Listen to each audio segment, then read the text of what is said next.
Le gamin de 7 ans n'avait plus la force de relever la tête de l'oreiller. 14 médecins, 47 examens, 8 mois d'agonie. Et aucun d'eux n'a pu dire au grand-père ce qui tuait son unique petit-fils, jusqu'à ce qu'une femme de ménage de 67 ans regarde vers le seul endroit où personne n'avait regardé, sous le lit. Ce qu'elle y a trouvé allait tout changer. Mais avant de vous raconter ce que c'était, vous devez comprendre comment nous en sommes arrivés là. Parce que cette histoire ne commence pas avec une maladie mystérieuse, elle commence avec un homme qui croyait que l'argent pouvait tout acheter, y compris la vie de son petit-fils. Antoine Moreau avait 62 ans lorsqu'il reçut l'appel qui détruisit son monde. C'était un mardi matin. Il était dans son bureau, au 43e étage, examinant les contrats d'un chantier multimilliardaire, quand sa secrétaire frappa à la porte, avec une expression qu'il n'avait jamais vue auparavant. « Monsieur Moreau, c'est de l'hôpital. » À ce moment-là, Antoine ne savait pas encore que sa vie allait être divisée en 2 parties, avant cet appel et après. Sa fille unique, Sophie, 34 ans, était morte dans un accident de voiture en allant chercher son fils à l'école. Le gamin était avec elle. Lucas, 6 ans à l'époque, a survécu avec à peine quelques égratignures. Un miracle, ont dit les médecins. La ceinture de sécurité et le siège enfant l'ont sauvé. Mais ce qu'aucun médecin n'a pu prédire, c'est que ce miracle avait une date de péremption. Si vous écoutez ceci et que vous pensez que l'argent n'a pas d'importance, laissez-moi vous raconter quelque chose sur Antoine Moreau. Il était le propriétaire de l'une des entreprises de construction les plus importantes du pays. Sa fortune se chiffrait en centaines de millions. Il vivait dans un hôtel particulier de 23 pièces. Il avait 7 voitures de luxe. Il pouvait acheter pratiquement tout ce qui existait dans ce monde. Et pourtant, quand sa fille est morte, il a découvert qu'il y avait quelque chose que tout son argent ne pouvait pas acheter. Il ne pouvait pas acheter le temps qu'il n'avait jamais passé avec elle. Il ne pouvait pas acheter les appels auxquels il n'a jamais répondu parce qu'il était en réunion. Il ne pouvait pas acheter les anniversaires qu'il a manqués parce qu'il avait des voyages d'affaires. Il ne pouvait pas acheter la dernière conversation qu'ils n'ont jamais eue parce qu'il était trop occupé à être riche. Sophie est morte sans savoir combien son père l'aimait parce qu'Antoine ne le lui a jamais dit.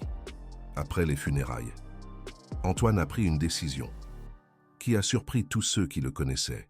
Il a démissionné de la direction de son entreprise, a tout délégué à ses associés et s'est consacré entièrement à prendre soin de son petit-fils.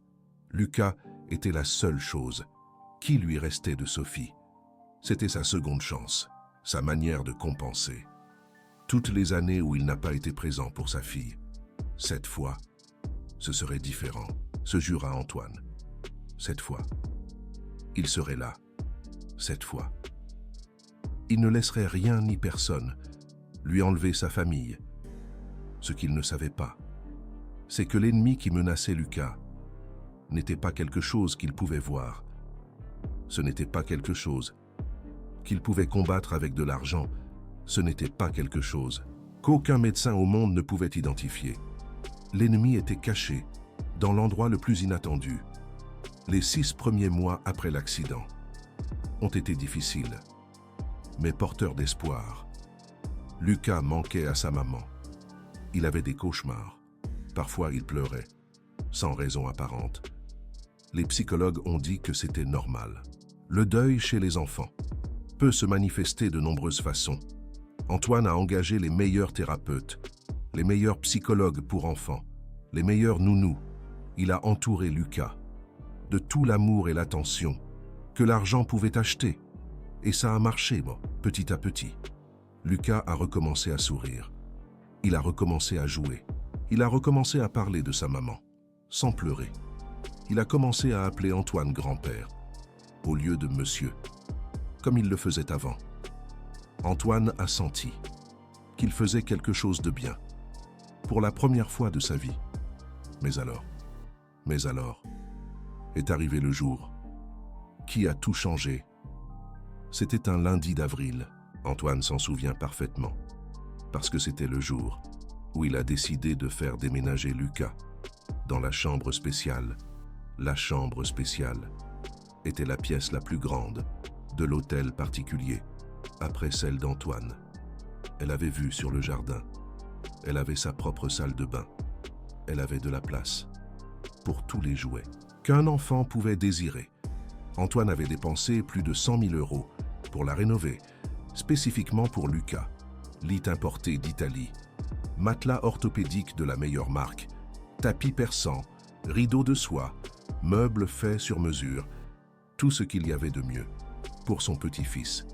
Ce qu'Antoine ne savait pas, c'est que sous ce lit importé, sous ces tapis persans, sous ce parquet, qui a coûté une fortune, il y avait quelque chose qu'aucun argent du monde ne pouvait détecter, quelque chose qui grandissait depuis des années, quelque chose qui attendait.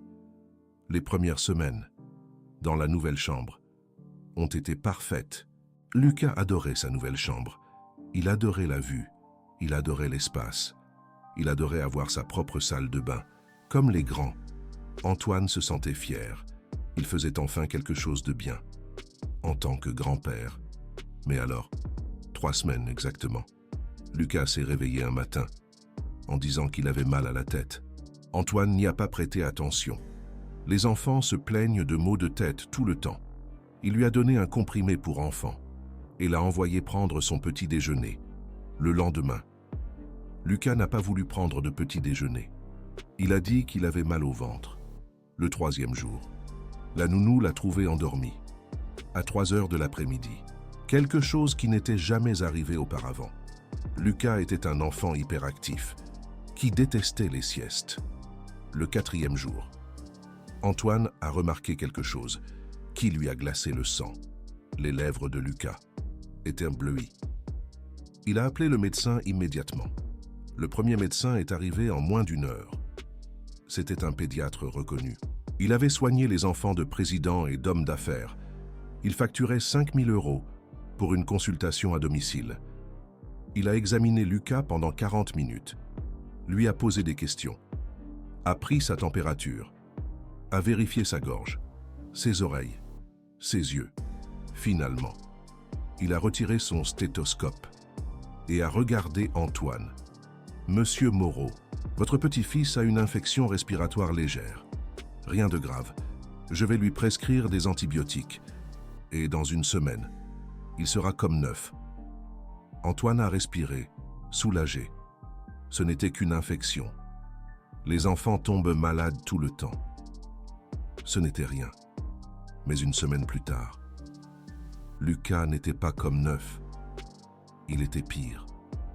Le 2e médecin était un spécialiste des maladies infectieuses. 3 jours d'analyse, prise de sang, culture, radiographie, résultats négatifs pour toute infection connue. Le 3e médecin était un allergologue. Lucas devait être allergique à quelque chose. Cela expliquerait les symptômes respiratoires, la fatigue, la confusion.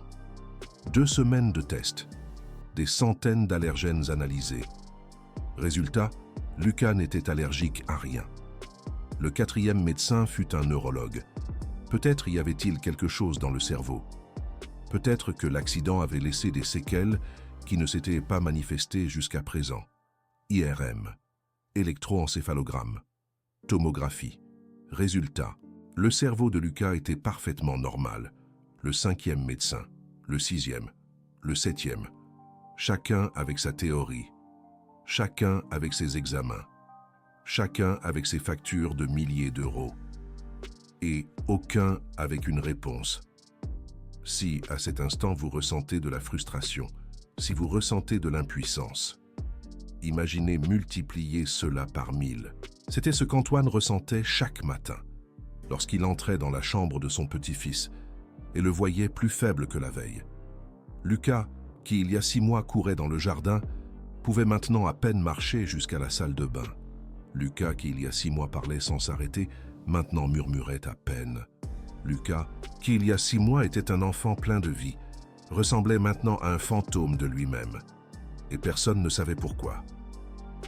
Le 8e médecin fut celui qui prononça les mots qu'Antoine craignait le plus. « Monsieur Moreau, nous avons épuisé toutes les options diagnostiques conventionnelles. Les symptômes de votre petit-fils ne correspondent à aucune maladie connue. Ma recommandation est que vous envisagiez des options de médecine alternative. » Antoine le regarda sans comprendre. « Médecine alternative. Vous êtes en train de me dire d'abandonner mon petit-fils à des guérisseurs et des charlatans. Parce que vous, les vrais médecins, vous ne pouvez rien faire. » Le docteur baissa les yeux. « Je suis en train de vous dire que nous avons atteint la limite de ce que la médecine peut offrir dans ce cas. » Antoine le chassa de sa maison. Et cette nuit-là, pour la première fois de sa vie, il pleura jusqu'à s'endormir. Les mois suivants furent un enfer. Antoine engagea des médecins d'Allemagne, du Japon, des États-Unis. Les meilleurs spécialistes du monde vinrent dans son hôtel particulier pour examiner Lucas. 14 médecins au total, 47 examens différents. Des diagnostics allant de l'anémie à la dépression, des allergies aux problèmes psychosomatiques, des traitements allant des vitamines aux antidépresseurs, des thérapies respiratoires au changement de régime alimentaire. Rien ne fonctionna. Chaque jour, Lucas était un peu plus faible. Chaque jour, Lucas était un peu plus loin. Chaque jour, Antoine sentait qu'il était en train de perdre la seule personne qui lui restait au monde. Et alors, elle arriva. La précédente nounou avait démissionné la semaine dernière. Elle n'en pouvait plus, dit-elle à Antoine, les larmes aux yeux. Elle ne pouvait pas voir l'enfant se détériorer jour après jour sans pouvoir rien faire. C'était trop pour elle. Antoine comprenait. Il ne la blâmait pas. En fait, lui-même avait pensé à abandonner plus d'une fois, mais il ne pouvait pas. Lucas était tout ce qu'il avait. L'agence de femmes de ménage lui envoya un curriculum vitae cet après-midi. Bénédicte Dubois, 67 ans. Expérience, 40 ans dans le travail domestique. Référence impeccable. Antoine le lut à peine. Peu lui importait qui nettoyait sa maison. Il avait seulement besoin de quelqu'un qui maintienne l'endroit en état de marche pendant qu'il consacrait chaque minute à chercher un remède pour son petit-fils. « Engagez-la », dit-il à son assistant. Il ne l'a même pas interviewé. Ce fut sa première erreur, ou peut-être fut-ce sa plus grande réussite. Donna Bénédicte arriva un lundi matin. C'était une femme grande, pas grosse mais grande, de ces femmes qui occupent de la place dans le monde non pas par la taille de leur corps, mais par la présence de leur âme. Peau noire comme la nuit, cheveux blancs ramenés en un chignon serré, yeux qui semblaient voir plus que ce qu'ils montraient. Elle apportait une petite valise avec ses affaires, un uniforme bleu usé, et quelque chose d'autre que personne ne remarqua au début. Elle apportait l'expérience d'avoir vu plus de douleur que n'importe quel médecin ne verrait jamais dans sa vie. « Bonjour », dit-elle d'une voix tranquille. « Je suis Bénédicte, mais vous pouvez m'appeler Béné. » Le majordome la conduisit à sa chambre dans la zone de service. Il lui expliqua les règles de la maison.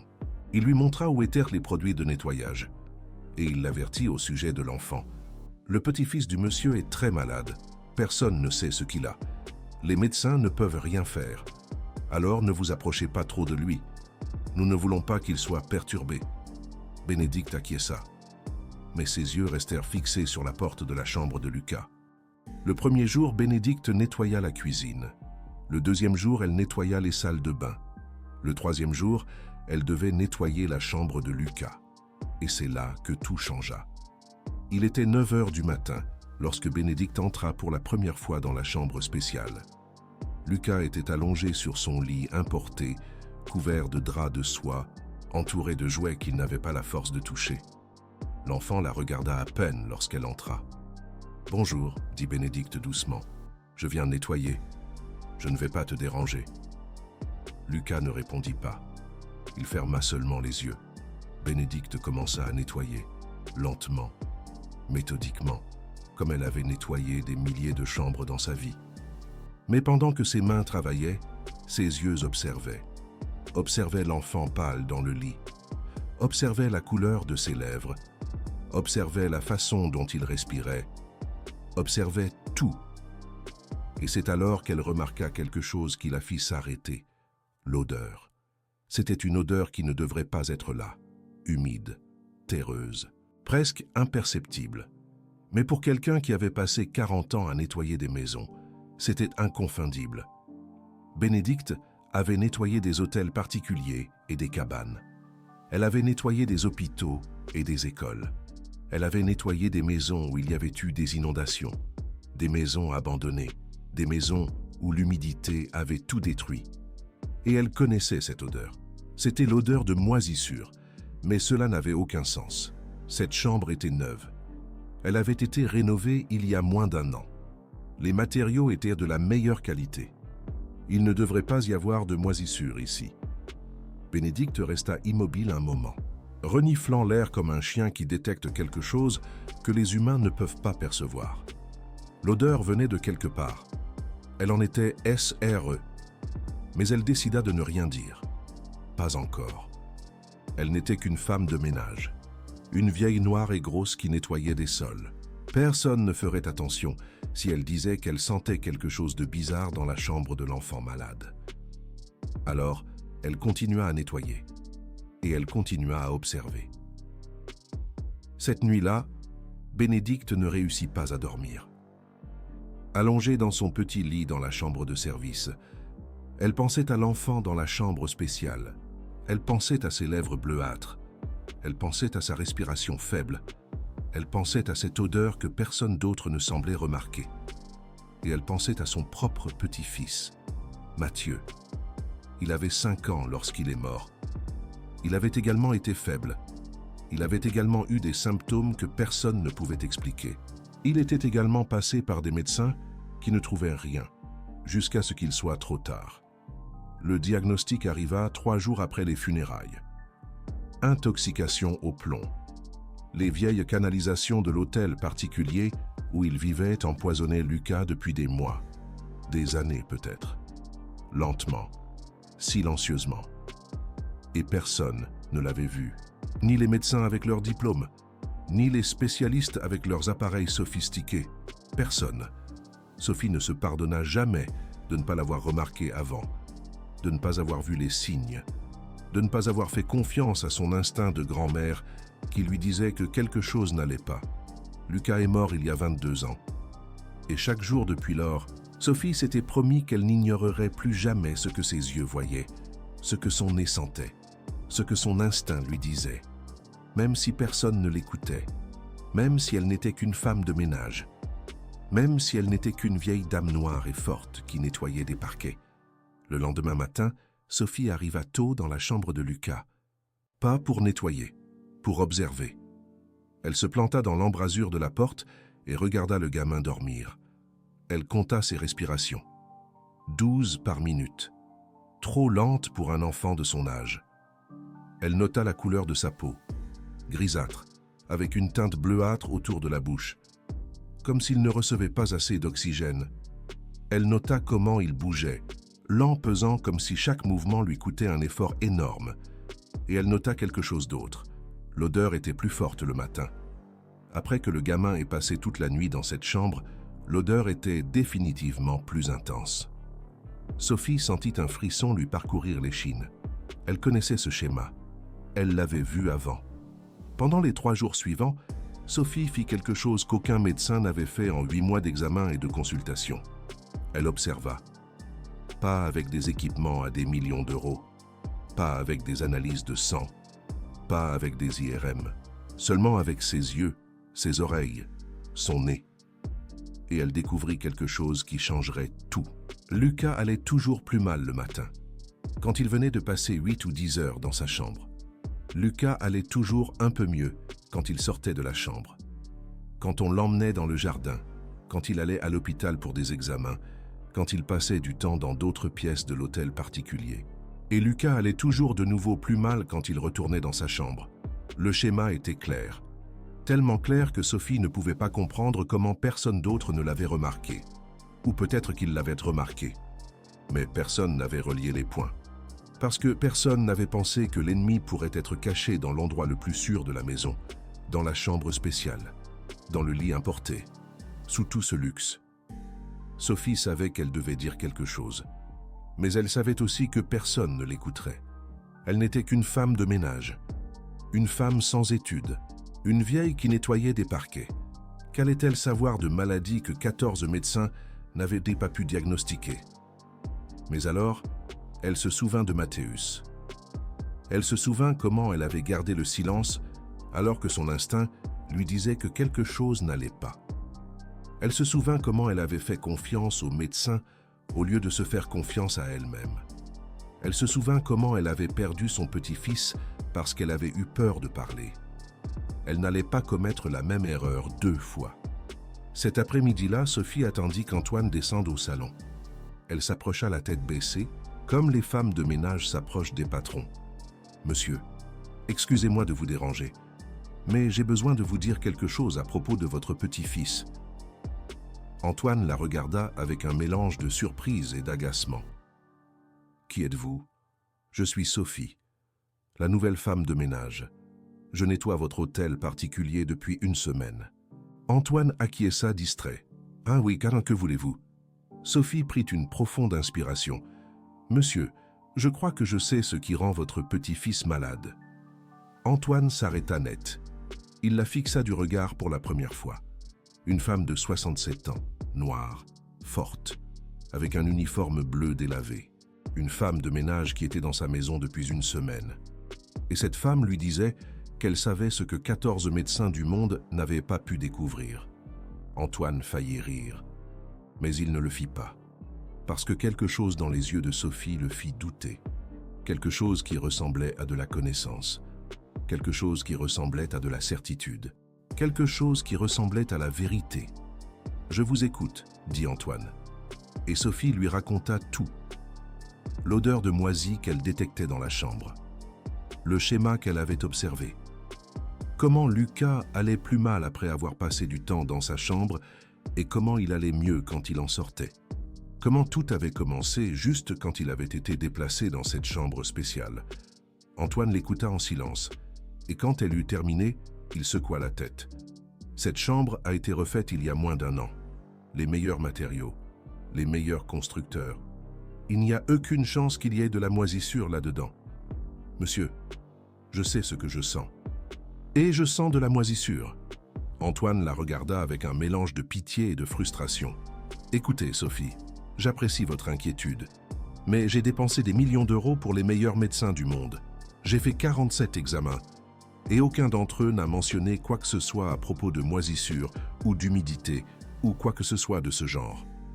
Parce qu'aucun d'entre eux n'a nettoyé cette maison pendant 40 ans comme moi j'ai nettoyé des maisons. Antoine soupira. Contentez-vous de nettoyer l'hôtel particulier. C'est pour ça que je vous ai embauché. Et il s'en alla. Sophie resta seule dans le salon, avec ses mots ignorés, avec sa connaissance rejetée, avec la certitude que quelque chose était en train de tuer ce gamin, et avec la détermination de le prouver, même si personne ne voulait l'écouter. À partir de ce moment, Sophie commença une enquête silencieuse. Chaque fois qu'elle nettoyait la chambre de Lucas, elle cherchait, elle sentait, elle observait. L'odeur était plus forte près du lit, elle en était sûre, mais elle ne pouvait rien voir. Les draps étaient propres, le matelas était neuf, le sol semblait impeccable. Le problème était caché, sous quelque chose. Sophie savait qu'elle devait regarder sous le lit, mais elle ne pouvait pas le faire avec le gamin là. Elle ne pouvait pas déplacer un lit à des milliers d'euros sans que personne ne demande ce qu'elle faisait. Elle avait besoin du moment parfait. Et ce moment arriva 5 jours plus tard. C'était jeudi. Antoine avait emmené Lucas à l'hôpital pour une autre série d'examens. L'hôtel particulier était vide. Sophie avait 3 heures avant qu'il ne revienne. Elle entra dans la chambre spéciale. Elle ferma la porte. Elle s'agenouilla près du lit importé d'Italie. Et elle regarda dessous. Ce qu'elle vit lui glaça le sang. De la moisissure. Pas un peu de moisissure. Pas une petite tache qui pouvait être nettoyée avec de la javel. C'était une colonie entière de moisissures noires qui recouvrait presque tout le plancher en bois sous le lit. Sophie resta paralysée pendant un moment, regardant cette masse sombre et humide qui s'étendait comme une ombre vivante sous le meuble le plus cher de la pièce. La moisissure avait poussé en silence. Pendant des mois, peut-être des années, se nourrissant de l'humidité qui venait de quelque part, se reproduisant, se propageant, libérant ses spores microscopiques dans l'air de la pièce. Et le gamin dormait juste au-dessus. 8 heures chaque nuit, parfois plus, durant la journée, quand il était trop faible pour se lever, respirant ses spores, jour après jour, semaine après semaine, mois après mois. Sophie savait exactement ce qu'elle regardait, pas parce qu'elle avait un diplôme de médecine, non, pas parce qu'elle avait étudié la biologie, mais parce qu'elle avait nettoyé suffisamment de vieilles maisons, suffisamment de caves inondées, suffisamment d'endroits où l'humidité avait tout envahi, moisissure noire, stachybotrys, la plus toxique de toutes. Ces spores attaquaient le système respiratoire, causaient de la fatigue, de la confusion mentale, des maux de tête, de la faiblesse musculaire, des problèmes de mémoire, exactement les symptômes que présentait Lucas. Sophie se releva du sol, les genoux tremblants. Maintenant, il fallait le prouver. Elle sortit son vieux téléphone portable de la poche de son uniforme. C'était un appareil démodé avec un appareil photo de mauvaise qualité, mais c'était suffisant. Elle s'agenouilla de nouveau et prit des photos. 5, 6, 7 photos de la moisissure noire qui se cachait sous le lit du gamin malade. Puis elle se leva. Elle s'essuya les mains sur son tablier et alla chercher Antoine. Elle le trouva dans son bureau, examinant des papiers avec une expression de défaite. « Monsieur Moreau ». Antoine leva les yeux. « Que voulez-vous encore ?»« Sophie, je sais ce qui rend votre petit-fils malade. » Antoine soupira. « Nous en avons déjà parlé. Il n'y a pas de moisissure dans cette chambre. Si, il y en a.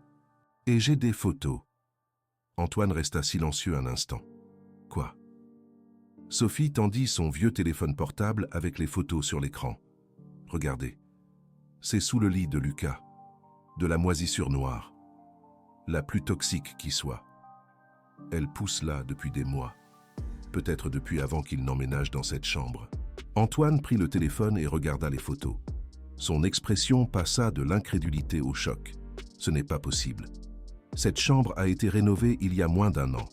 Il y a eu un problème d'humidité avant la rénovation. Une infiltration, des dégâts des eaux. Antoine resta pensif. Il y a eu une inondation dans cette partie de la maison il y a 3 ans. Une canalisation cassée. Mais nous avons tout réparé. Les entrepreneurs nous ont assuré que... Les entrepreneurs vous ont dit ce que vous vouliez entendre, monsieur. Mais la moisissure ne disparaît pas simplement parce que quelqu'un pose un nouveau plancher dessus. Elle se cache. Elle attend. Et elle prolifère. Antoine regarda les photos une fois de plus. Puis il regarda Sophie. Et alors, il fit quelque chose qu'elle n'attendait pas. Il rit. « Sophie, s'il vous plaît, je comprends que vous vouliez aider, mais ces photos ne prouvent rien. Ça pourrait être de la saleté. Ça pourrait être une tache. Je ne suis pas un expert. Mais vous non plus. Monsieur, je nettoie des maisons depuis 40 ans. Je sais reconnaître la moisissure quand j'en vois. Et j'ai payé 14 des meilleurs médecins du monde pour examiner mon petit-fils. S'il y avait quoi que ce soit dans sa chambre qui le rendait malade, il l'aurait trouvé. Les médecins cherchent des maladies à l'intérieur du corps. Je dis que la maladie est à l'extérieur, dans l'air qu'il respire. » Antoine lui rendit le téléphone. « J'apprécie votre inquiétude. Vraiment. Mais j'ai besoin que vous vous concentriez sur votre travail. Nettoyez la maison. C'est ce que je vous paie pour faire. Monsieur, votre petit-fils est en train de mourir. » Les mots sortirent de la bouche de Sophie avec une force qui les surprit tous les deux. Antoine devint pâle. « Comment osez-vous ?»« J'ose. Parce que j'ai déjà vu ça avant. J'ai vu un enfant mourir parce que personne n'a écouté la personne qui voyait les signes. De quoi parlez-vous ? De mon petit-fils, monsieur. Mon petit-fils Mathis. Il est mort il y a 22 ans. Il avait les mêmes symptômes que Lucas, et aucun médecin n'a pu le diagnostiquer. » Antoine la regarda fixement. Qu'avait-il ? Intoxication au plomb. Il s'empoisonnait avec les canalisations de notre vieille maison, lentement, jour après jour, et personne ne l'a vu avant qu'il ne soit trop tard. Antoine resta silencieux un moment.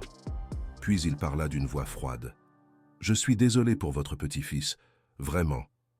Mais cette situation n'a rien à voir avec celle-là. Mon petit-fils est soigné par les meilleurs médecins du monde. S'il y avait quoi que ce soit dans sa chambre qui le rendait malade, il l'aurait détecté. Les médecins ne regardent pas sous les lits, monsieur. Ils ne regardent que les examens. Cette conversation est terminée. » Antoine se retourna. Sophie ne bougea pas. « Monsieur, s'il vous plaît, faites juste vérifier cette chambre par quelqu'un. Juste ça. Je ne vous demande pas de me croire. Je vous demande de vérifier. » Antoine la regarda par-dessus son épaule. « Vous savez quoi, Sophie, vous avez raison. Je ne vous crois pas. Et je ne vais pas perdre mon temps à vérifier les théories d'une femme de ménage qui travaille dans ma maison depuis une semaine.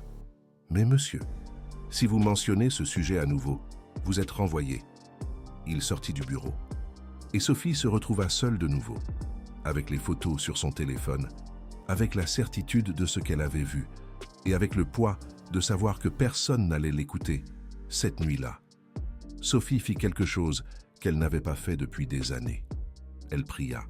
Elle s'agenouilla près de son lit dans la petite chambre de service et parla à Dieu comme s'il s'agissait d'une vieille amie qu'elle n'avait pas vue depuis longtemps. « Seigneur, tu sais que je ne suis pas parfaite. Tu sais que j'ai commis des erreurs. Tu sais que je n'ai pas pu sauver mon petit-fils quand j'aurais dû le faire. » Les larmes commencèrent à couler. « Mais ce gamin, un Seigneur, ce gamin n'a pas à mourir. La réponse est là, sous ce lit. Je l'ai vu. Je l'ai photographié. Mais personne ne me croit. » Elle s'essuya les larmes avec la manche de sa chemise de nuit. « Donne-moi un signe. Seigneur, dis-moi ce que je dois faire, parce que si je me tais, ce gamin va mourir. Mais si je continue à parler, on va me renvoyer. Et si on me renvoie, je ne pourrai pas l'aider. » Elle resta silencieuse un moment. Puis, elle ajouta quelque chose de plus. « Et si ça doit être ainsi, Seigneur, si on doit me renvoyer pour que la vérité éclate, alors qu'on me renvoie, mais que le gamin soit sauvé, parce qu'il a 7 ans et toute la vie devant lui. Et j'en ai 67, et j'ai déjà vécu tout ce que j'avais à vivre. » Elle se releva du sol avec difficulté. Ses vieux genoux protestèrent, mais sa décision était prise. Demain, elle allait faire quelque chose de drastique. Le lendemain matin, Sophie n'alla pas nettoyer. Elle alla directement dans la chambre de Lucas. Le gamin était éveillé, mais à peine. Ses yeux bougeaient lentement, comme si même regarder lui demandait un effort. « Bonjour », murmura Sophie en s'asseyant sur la chaise près de son lit. Lucas la regarda. « Bonjour », dit-il, d'une voix si faible qu'on l'entendait à peine. « Comment te sens-tu aujourd'hui ?» Le gamin ferma les yeux, fatigué. Toujours fatigué. Sophie sentit son cœur se briser. « Tu peux me raconter quelque chose? Te sens-tu différent quand tu sors de cette chambre? Quand tu vas dans le jardin, ou à l'hôpital, ou dans d'autres parties de la maison ?» Lucas ouvrit les yeux. « Oui. Comme c'est différent. Mieux. Je respire mieux. J'ai moins mal à la tête. Et quand tu reviens ici ?» Lucas a mis un moment à répondre. « Pire. Toujours pire. » Bénédicte acquiesça. « Merci, mon chéri. Merci de me dire ça. Pourquoi tu me demandes? Parce que je crois savoir pourquoi tu es malade. Et je crois pouvoir t'aider. » Lucas la regarda avec une lueur que Bénédicte n'avait pas vue dans ses yeux depuis son arrivée. De l'espoir. Vraiment? Vraiment. Les médecins n'ont rien pu faire. Je sais. Mais parfois, mon chéri, la réponse ne se trouve pas dans les livres ni dans les examens. Parfois, la réponse est plus près qu'on ne le pense. À ce moment, la porte de la chambre s'ouvrit. Antoine entra et vit Bénédicte assise près de son petit-fils. Son expression changea immédiatement. « Que faites-vous ici? »« Je parlais juste avec Lucas, monsieur. Je vous ai dit de vous tenir éloigné de lui. » Bénédicte se leva lentement. « Monsieur, votre petit-fils vient de me confirmer ce que je vous ai dit hier. Il se sent plus mal quand il est dans cette chambre et mieux quand il en sort. » Antoine s'approcha, le visage crispé par la fureur. « Ça suffit. Vous êtes renvoyé. Monsieur, Je vous en prie, renvoyez. Ramassez vos affaires et quittez ma maison, maintenant. » Bénédicte le regarda fixement. Et alors, elle prit une décision qui allait tout changer. « Très bien, monsieur, je m'en vais. » Elle se dirigea vers la porte, mais avant de sortir, elle s'arrêta. Elle se retourna et dit quelque chose qu'Antoine n'oublierait jamais. « Monsieur Moreau, j'ai déjà perdu un petit-fils pour ne pas avoir parlé quand je le devais. Je ne vais pas me taire une deuxième fois. » Elle tendit son téléphone portable vers lui. « Voici les photos de la moisissure qui est en train de tuer Lucas. Je vais laisser ce téléphone sur votre table. Quand votre petit-fils ira plus mal, et il ira plus mal, regardez les photos. Et ensuite, regardez sous le lit. » Antoine ne bougea pas. « Et quand vous le ferez, monsieur, ne venez pas me chercher pour me demander pardon. Venez me chercher pour me dire que Lucas est sauvé. C'est la seule chose qui compte pour moi. » Bénédicte déposa le téléphone portable sur la table de chevet, près du lit de Lucas. Puis elle regarda l'enfant. « Tu vas aller bien, mon chéri. Quelqu'un va bientôt te regarder. Vraiment te regarder. » Et elle sortit de la chambre. Une demi-heure plus tard, Bénédicte quittait l'hôtel particulier avec sa petite valise. Le majordome lui avait payé sa semaine de travail. Il s'était excusé à voix basse, comme s'il craignait d'être entendu. Il lui avait dit qu'il trouvait injuste ce qui se passait. Mais il n'avait rien fait pour l'empêcher. Personne n'avait rien fait. Bénédicte marcha jusqu'à l'arrêt de bus le plus proche. En attendant, elle pensa à Lucas. Elle pensa à son petit visage pâle. Elle pensa à ses yeux remplis d'espoir quand elle lui avait dit qu'elle savait ce qui n'allait pas. Elle pensa à la probabilité qu'Antoine ne regarde jamais les photos.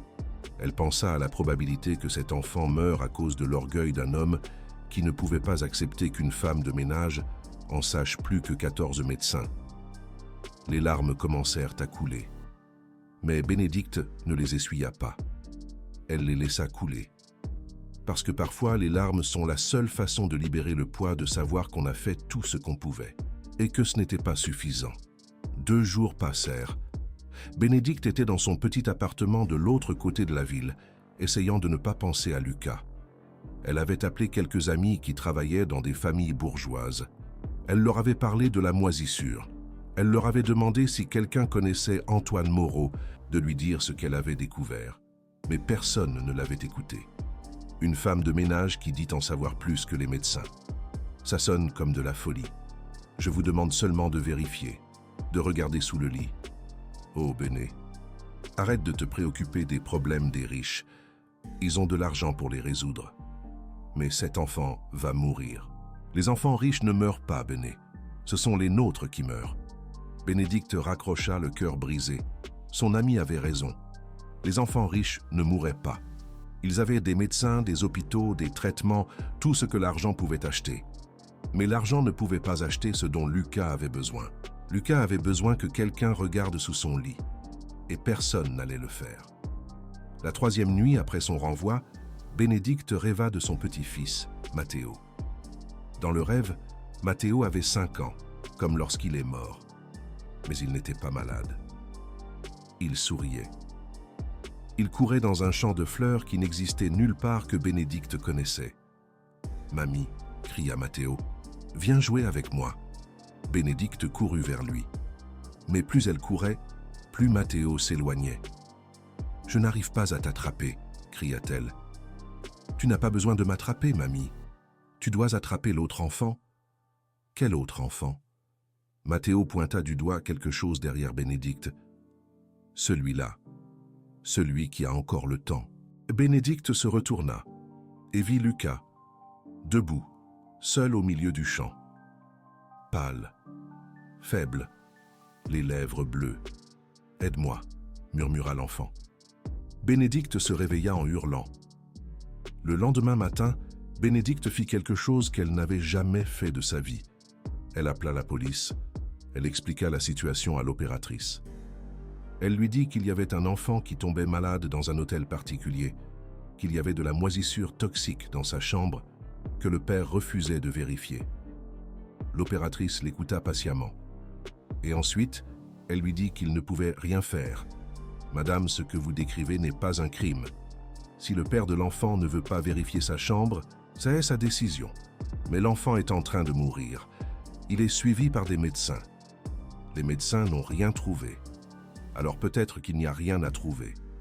Il y a de la moisissure sous son lit. Je l'ai vu. Je l'ai photographié. L'opératrice soupira. Madame, avec tout le respect que je vous dois, vous dites que vous êtes une femme de ménage. Vous n'êtes pas médecin. Vous n'êtes pas inspectrice sanitaire. Vous n'avez aucune autorité pour diagnostiquer quoi que ce soit. Je vous demande seulement que quelqu'un vérifie. Nous ne pouvons pas entrer dans une propriété privée sans mandat. Et nous ne pouvons pas obtenir de mandat sur la base des théories d'une femme de ménage renvoyée.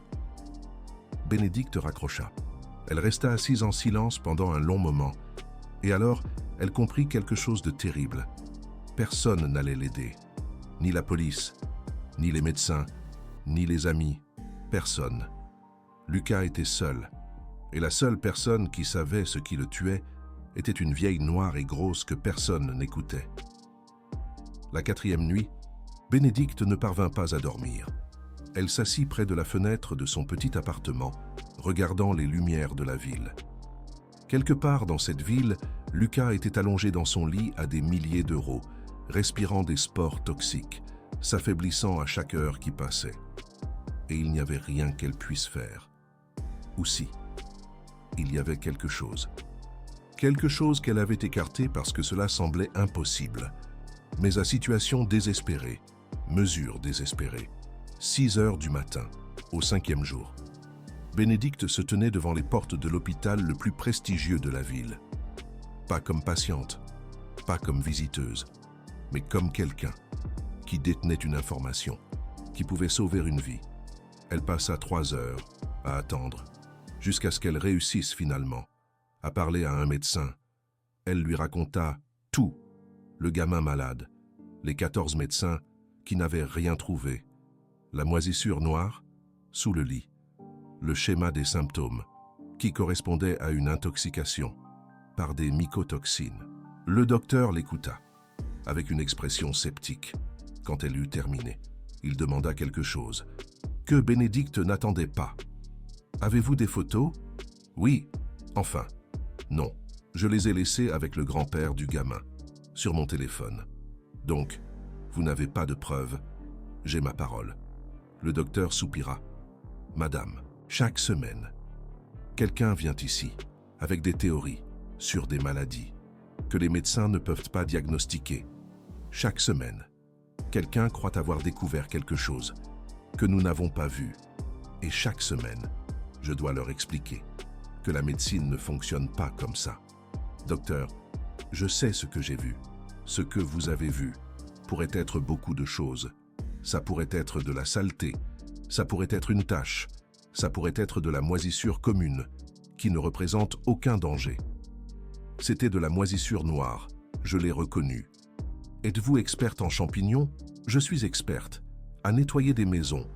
Et dans ces maisons, j'ai tout vu. Le docteur secoua la tête. Je suis désolé, bonne madame. Je ne peux pas intervenir dans le cas d'un patient, qui n'est pas le mien, en me basant sur le témoignage de quelqu'un sans référence médicale. Docteur, ce gamin va mourir. Si les 14 médecins qui l'ont examiné n'ont rien trouvé, alors il n'y a probablement rien à trouver.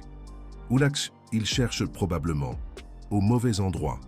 Le docteur la regarda avec quelque chose qui aurait pu être de la pitié. Je suis désolé, madame, je ne peux pas vous aider. Et il ferma la porte de son bureau.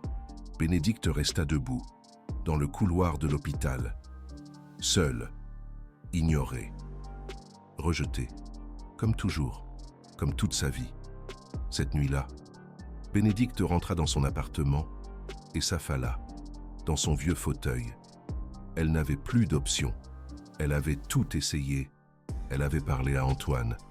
Il l'avait mise à la porte. Elle avait appelé la police. Il ne pouvait rien faire. Elle était allée à l'hôpital. Personne ne l'avait écoutée. Que pouvait faire de plus une femme de 67 ans, sans argent, sans pouvoir, sans diplôme? Rien. Elle ne pouvait rien faire. Lucas allait mourir.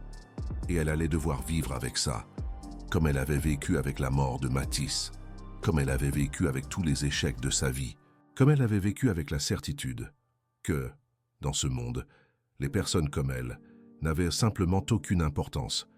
Elle ferma les yeux et attendit. Elle ne savait pas ce qu'elle attendait, un miracle, peut-être un signe, quelque chose qui lui dirait que tout n'était pas perdu. Et alors, à 11 heures du soir, le 7e jour après avoir été renvoyé, son téléphone sonna. C'était un numéro inconnu. Bénédicte répondit. « Allô ?» À l'autre bout du fil, une voix masculine, qu'elle reconnut immédiatement. « Bénédicte, c'est Antoine Moreau-Bois, vous aviez raison. S'il vous plaît, venez. Mon petit-fils est en train de mourir. » Bénédicte ne demanda pas ce qui s'était passé. Elle ne demanda pas pourquoi Antoine avait changé d'avis. Elle ne demanda rien. Elle dit seulement 4 mots. « J'arrive tout de suite. » Elle raccrocha le téléphone, enfila la première robe qu'elle trouva et sortit en courant, dans la rue, pour chercher un taxi. Le trajet de son petit appartement à l'hôtel particulier d'Antoine prenait normalement 40 minutes. Cette nuit-là, Bénédicte le fit en 20 minutes. Le chauffeur de taxi la regarda dans le rétroviseur avec inquiétude quand elle lui demanda d'accélérer. Mais quand il vit les larmes dans ses yeux, il ne posa pas de questions. Il appuya simplement sur l'accélérateur pendant que le taxi filait dans les rues vides de la ville. Bénédicte priait en silence. « S'il vous plaît, Seigneur, s'il vous plaît, que ce ne soit pas trop tard, que le gamin ait encore le temps, qu'il puisse être sauvé. » Elle ne demandait rien. Pour elle, elle ne demandait ni reconnaissance, ni excuse, ni justice. Elle demandait seulement que Lucas vive. C'était tout ce qui comptait pour elle. Quand le taxi arriva à l'hôtel particulier, les lumières de toutes les fenêtres étaient allumées. Il y avait une ambulance pour se garer à l'entrée et Antoine était debout sur le seuil avec le visage défait et les yeux rouges d'avoir pleuré. Quand il vit Bénédicte descendre du taxi, il courut vers elle. Ce qu'il fit ensuite la laissa sans voix. Il s'agenouilla devant elle, sur le sol, un millionnaire de 62 ans, agenouillé devant une femme de ménage de 67 ans. « Pardonne-moi, dit-il, avec la voix brisée. S'il te plaît, pardonne-moi.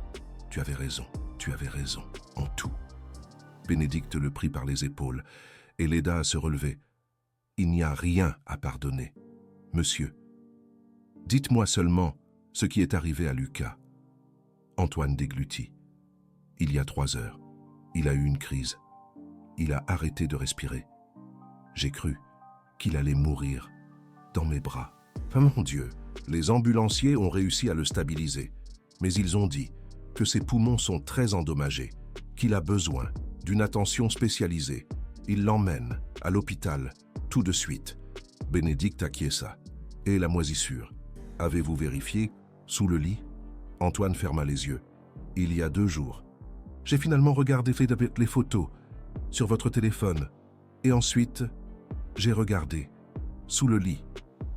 Qu'avez-vous vu ?» Antoine ouvrit les yeux. « Exactement ce que vous m'avez dit, que je verrais. Un tapis de moisissure noire qui recouvrait tout le sol. Je ne pouvais pas le croire. C'était là, depuis tout ce temps, tuant mon petit-fils, et je ne l'ai pas vu. Personne ne l'a vu, monsieur. Personne, sauf quelqu'un qui nettoie des sols pour gagner sa vie. » Antoine la regarda avec quelque chose que Bénédicte n'avait jamais vu auparavant dans ses yeux, du respect, du vrai respect. « Comment avez-vous su ?» Bénédicte soupira. « Je ne l'ai pas su, monsieur.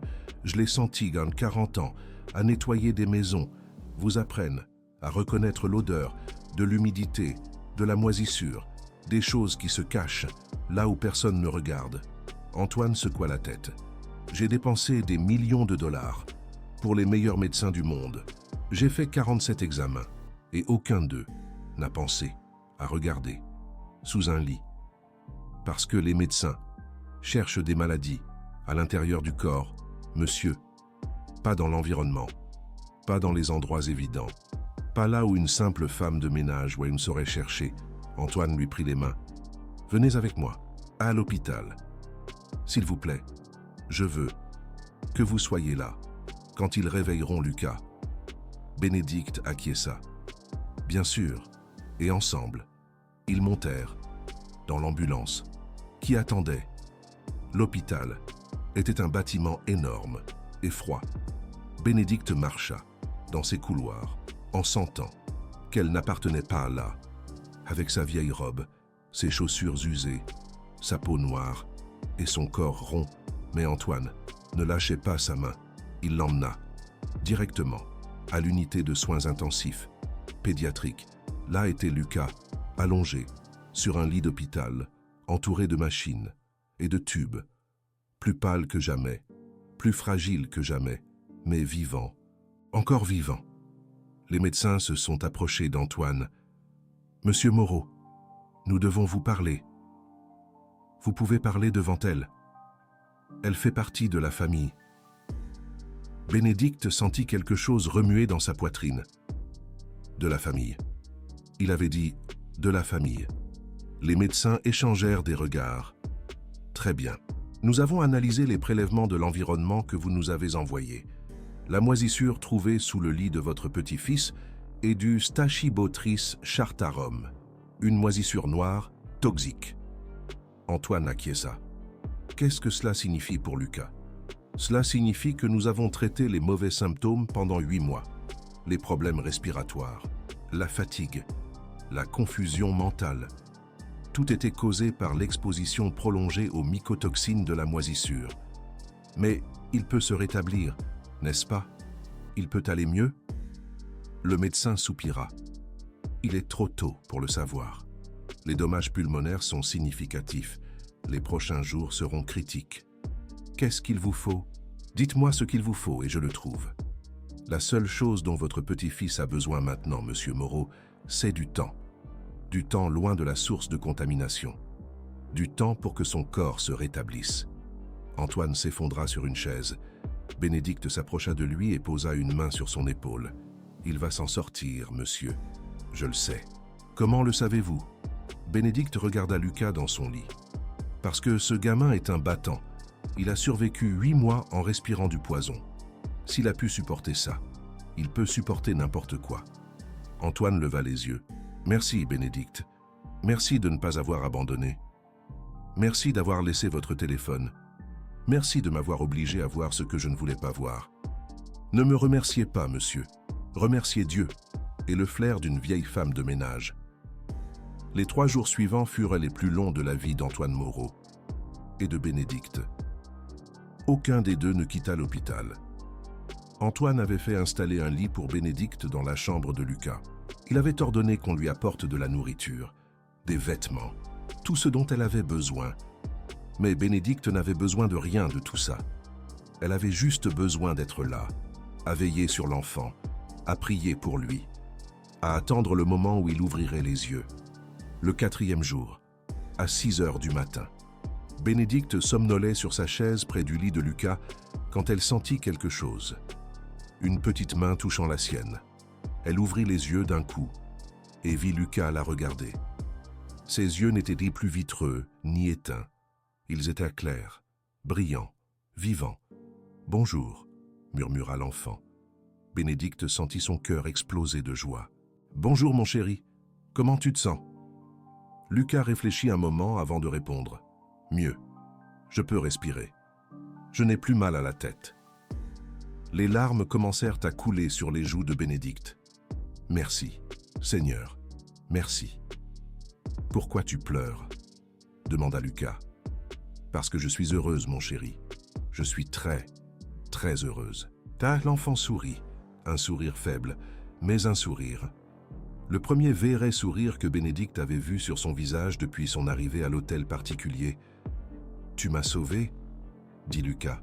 « Non, mon chéri, tu t'es sauvé toi-même. J'ai juste regardé là où personne d'autre ne regardait. Sous le lit. Bénédicte acquiesça. Sous le lit. Pourquoi personne d'autre n'a regardé là? Bénédicte réfléchit un moment avant de répondre. Parce que les gens avec des titres et des diplômes oublient parfois de regarder l'évidence, mon chéri. Ils sont parfois tellement occupés à chercher des choses compliquées qu'ils ne voient pas les choses simples. Mais toi, tu les vois. Je nettoie les sols, mon chéri. Quand on passe sa vie à genoux, on apprend à voir des choses que les gens debout ne voient pas. Lucas serra sa main. « Merci », murmura-t-il. Et Bénédicte sut que ce « merci » valait plus que n'importe quelle somme d'argent qu'Antoine pourrait lui verser.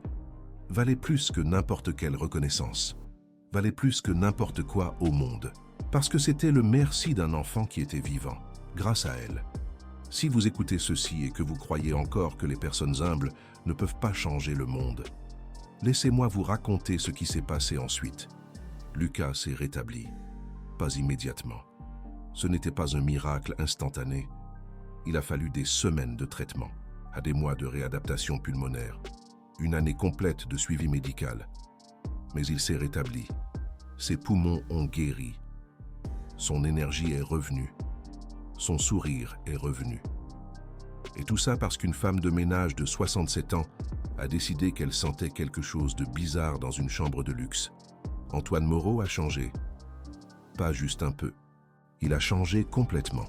Il a vendu l'hôtel particulier où son petit-fils avait failli mourir. Il a acheté une maison plus petite, sans humidité, sans secret sous les lits. Il a poursuivi l'entreprise de construction qui avait rénové la pièce sans révéler le problème d'humidité. Il a gagné des millions au procès. Il a fait don de tout cet argent à un fonds pour les familles touchées par des maladies environnementales. Et Bénédicte. Ah, Bénédicte. Antoine lui a proposé un emploi de femme de ménage dans sa nouvelle maison. Bénédicte a refusé l'offre, pas parce qu'elle était offensée, pas parce qu'elle gardait rancune, simplement parce qu'elle ne voulait plus nettoyer les sols. Elle avait 67 ans. Elle avait nettoyé suffisamment de maisons dans sa vie. Il était temps de se reposer. Antoine comprit. Et alors, il lui proposa autre chose. « Je veux que vous soyez la grand-mère de Lucas », lui dit-il. Pas une employée, pas une nounou, une grand-mère, une partie de la famille, pour toujours. Bénédicte le regarda sans comprendre. « Je ne comprends pas, ma carte, monsieur. Lucas n'a pas de grand-mère. Sa seule grand-mère est décédée il y a des années. Et vous lui avez sauvé la vie. S'il y a quelqu'un qui mérite ce titre, c'est vous. » Bénédicte resta silencieuse un instant. Puis elle acquiesça. « D'accord, monsieur, je serai sa grand-mère, mais à une condition. » « Laquelle ? » « Qu'il m'appelle Bénédicte, pas Madame Bénédicte, pas Mamie, juste Béné, comme m'appelaient mes vrais petits-enfants. » Antoine sourit. Marché conclu. 2 ans se sont écoulés depuis cette nuit où Antoine a appelé Bénédicte en pleurant. Lucas a 9 ans maintenant. C'est un enfant complètement différent du fantôme pâle que Bénédicte a connu dans cette chambre de luxe. Il court, il joue, il rit, il va à l'école, il a des amis, il rêve de devenir footballeur, et chaque dimanche, sans faute, il va rendre visite à sa grand-mère Béné. C'est comme ça qu'il l'appelle. Grand-mère Béné, la femme qui l'a sauvé en regardant là où personne d'autre ne regardait. Bénédicte vit maintenant dans un petit appartement qu'Antoine lui a acheté. Ce n'est pas luxueux. Il n'y a pas de meubles importés, ni de parquet coûteux. Mais c'est à elle, pour la première fois de sa vie. Elle a quelque chose qui lui appartient complètement. Et elle a autre chose. Elle a une photo encadrée sur sa table de chevet. Une photo de Lucas et elle, prise le jour où il est sorti de l'hôpital, lui souriant, elle pleurant.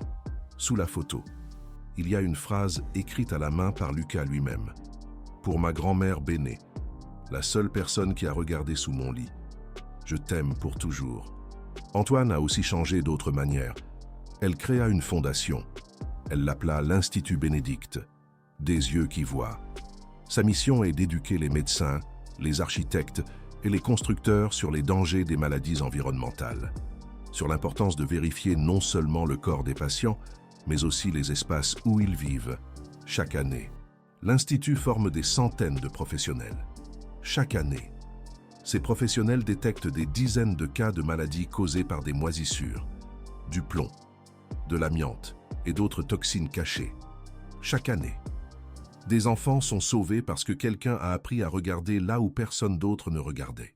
Tout cela grâce à une femme de ménage qui sentait des choses que les médecins ne pouvaient pas voir. Bénédicte fut invitée à donner une conférence lors du lancement de l'Institut. Elle ne voulait pas y aller. Elle disait qu'elle ne savait pas parler en public, qu'elle n'avait rien d'important à dire, qu'elle n'était qu'une vieille qui nettoyait des sols. Antoine insista, et finalement, Bénédicte accepta. Elle se tint debout devant une salle remplie de médecins, d'ingénieurs, d'entrepreneurs et de journalistes. Elle portait sa plus belle robe, la seule qui ne soit pas une tenue de travail, et elle dit quelque chose que personne dans cette salle n'oublierait jamais. « Bonjour, je m'appelle Bénédicte, j'ai 69 ans. Je n'ai jamais été à l'université. Je n'ai jamais eu de diplôme. J'ai passé 40 ans de ma vie à nettoyer les maisons de gens riches. » Elle fit une pause.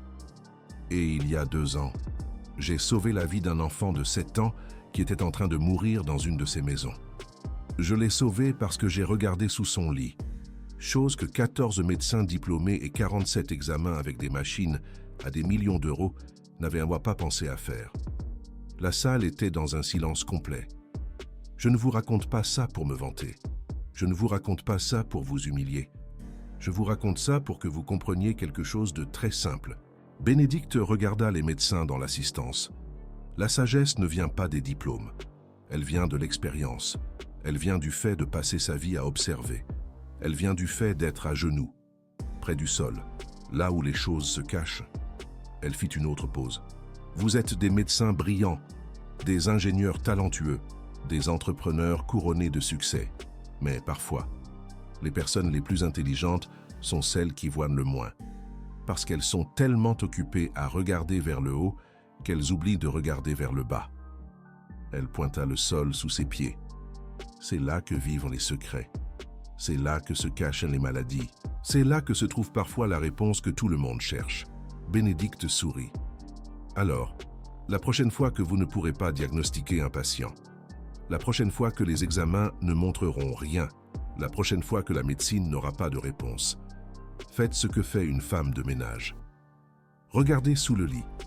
La salle éclata en applaudissements. Et Bénédicte, pour la première fois de sa vie, sentit que tout ce qu'elle avait vécu, tout ce qu'elle avait souffert, tout ce qu'elle avait perdu, avait finalement un but. Cette histoire n'est pas une histoire de moisissure. Ce n'est pas une histoire de médecins qui ont échoué. Ce n'est pas une histoire de millionnaires qui apprennent des leçons. Cette histoire est sur quelque chose de plus simple. Elle parle de l'importance de regarder, de vraiment regarder. Pas seulement avec les yeux, mais avec tous les sens, avec l'odorat, avec le toucher, avec l'intuition. Bénédicte n'a pas sauvé Lucas parce qu'elle était plus intelligente que les médecins. Elle l'a sauvé parce qu'elle regardait différemment. Elle l'a sauvé parce qu'elle avait passé sa vie à nettoyer ce que les autres salissaient, à observer ce que les autres ignoraient, à prêter attention aux détails que tout le monde négligeait. Elle l'a sauvée parce qu'elle était une femme de ménage. Et parfois, les personnes qui nettoient nos sols peuvent en voir des choses que nous, depuis notre hauteur, ne verront jamais. Si cette histoire vous a fait ressentir quelque chose, laissez-moi vous poser une question.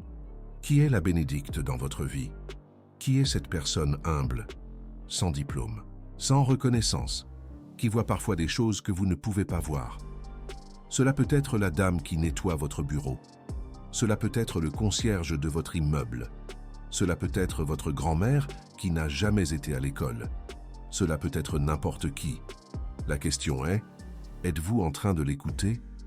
Parce que la prochaine Bénédicte peut être en train de vous dire quelque chose d'important. Et si vous ne faites pas attention, il se peut qu'il soit trop tard. La dernière fois que Bénédicte a vu Lucas, c'était il y a une semaine. Le gamin est arrivé en courant dans son appartement, comme il le fait toujours. Il l'a embrassé avec ses bras qui, il y a 2 ans, n'avaient même pas la force de se lever. « Mamie Benet », dit-il avec ce sourire qui illumine toute la pièce. « Devine ce que m'a dit ma maîtresse aujourd'hui. » « Qu'est-ce qu'elle t'a dit, mon amour? Que quand je serai grand, je pourrai être ce que je veux, que j'ai toute la vie devant moi. » Bénédicte sentit que les larmes voulaient sortir, mais elle les retint. « Et qu'est-ce que tu veux être quand tu seras grand ?» Lucas la regarda avec sérieux. « Je veux être comme toi, mamie. Je veux aider les gens. Je veux voir des choses que personne d'autre ne voit. » Bénédicte ne put retenir les larmes cette fois. Elle l'embrassa de toutes ses forces et lui murmura quelque chose que lui seul pouvait entendre. « Tu es déjà comme moi, K, mon amour. Tu vois déjà des choses que personne d'autre ne voit. Promets-moi juste de ne jamais cesser de regarder. Je te le promets, mamie. » Et Bénédicte sut, à ce moment-là, que tout avait valu la peine. Les 4 décennies à nettoyer des sols, la mort de son petit-fils Mathieu qui n'a jamais cessé de faire mal, le rejet d'Antoine qui faillit la faire abandonner, les nuits à pleurer seule dans son petit appartement, tout avait servi à arriver à ce moment, à sauver ce gamin, à devenir sa grand-mère, à lui enseigner que les personnes les plus importantes du monde ne sont pas celles qui ont des diplômes. Ce sont celles qui regardent, qui vraiment regardent, vers le bas, là où personne d'autre ne regarde. Et vous, qu'est-ce que vous regardez? Et qu'est-ce que vous êtes en train de ne pas voir? Parce que là, juste sous quelque chose que vous croisez tous les jours, peut se trouver la réponse que vous cherchez depuis des années. Vous n'avez qu'à vous agenouiller et regarder si cette histoire vous a touché le cœur, si elle vous a fait penser aux personnes humbles qui ont changé votre vie. Envisagez de soutenir ce contenu. Chaque contribution aide à continuer à raconter des histoires comme celle-ci, des histoires de personnes invisibles qui font des choses extraordinaires. Des histoires qui nous rappellent que le vrai pouvoir n'est ni dans l'argent ni dans les diplômes. Il est dans les yeux qui voient et dans les cœurs qui osent parler, même si personne ne veut écouter. Parce que parfois, une seule personne qui insiste pour dire la vérité peut sauver une vie. Bénédicte l'a fait, et vous pouvez le faire aussi. Vous n'avez qu'à regarder. Merci d'avoir écouté, et rappelez-vous, la prochaine fois que vous verrez quelqu'un nettoyer un sol, rappelez-vous que cette personne peut savoir des choses que vous ne savez pas. Elle peut voir des choses que vous ne voyez pas. Elle peut vous sauver de quelque chose que vous ne savez même pas qui vous tue. Vous n'avez qu'à l'écouter et à regarder là où elle vous dit de regarder, même si c'est sous votre propre lit.